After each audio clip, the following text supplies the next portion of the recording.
Hello, good afternoon guys. বেলা প্রায় এখন 12টা বাজে। আমি একটু বাইরের দিকে এসেছি।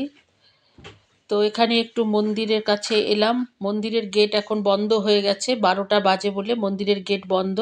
তো এটা সোসাইটির মন্দির। তো এখানে আমি বাইরের থেকেই একটু প্রণাম করে নিচ্ছি।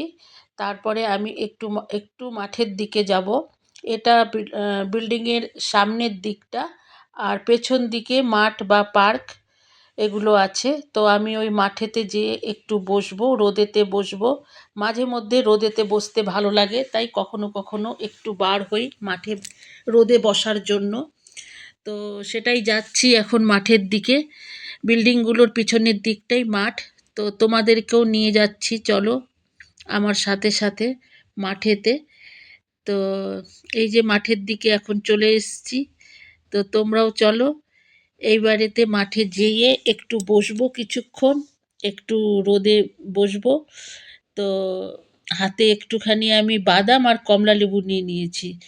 উম, রোদে বসে খেতে বেশ ভালো লাগে, চুপচাপ বসে থাকার চেয়ে মুখ নাড়াতে ভালো লাগে।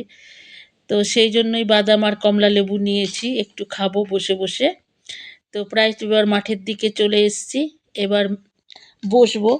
বেশি রোদেতে বসবো না, একটুখানি গাছপালার মধ্যে বসবো। তাতে রোদ আর ছাওয়া দুটোই থাকবে। এই যে এখানে বসেছি গাছগুলোর নিচে, রোদও আছে আবার ছাওয়াও আছে, বেশ ভালো লাগে এরকম জায়গায় বসতে। একদম রোদে বসলে গা পুড়ে যাবে। তো এখানে একটু বাদাম আর কমলা লেবু খেয়ে নিচ্ছি আমি। তারপরে আমার বাদাম কমলা লেবু খাওয়া হয়ে গেছে। এবার সোয়েটারটা পরে নিয়েছি। সোয়েটারটা আমি খুলে দিয়েছিলাম, গরম লাগছিল। এবার সোয়েটারটা পরে নিলাম। এবার বাড়ির দিকে যাব। আর এখানে প্রায় আমি আধা ঘন্টার মতন বসেছিলাম। তো এখন আমার রোদ তাপানো হয়ে গেল। এবার যাব বাড়ির দিকে। তো আজকে এতটাই। আবার দেখা হবে নিউ ব্লগে। টাটা।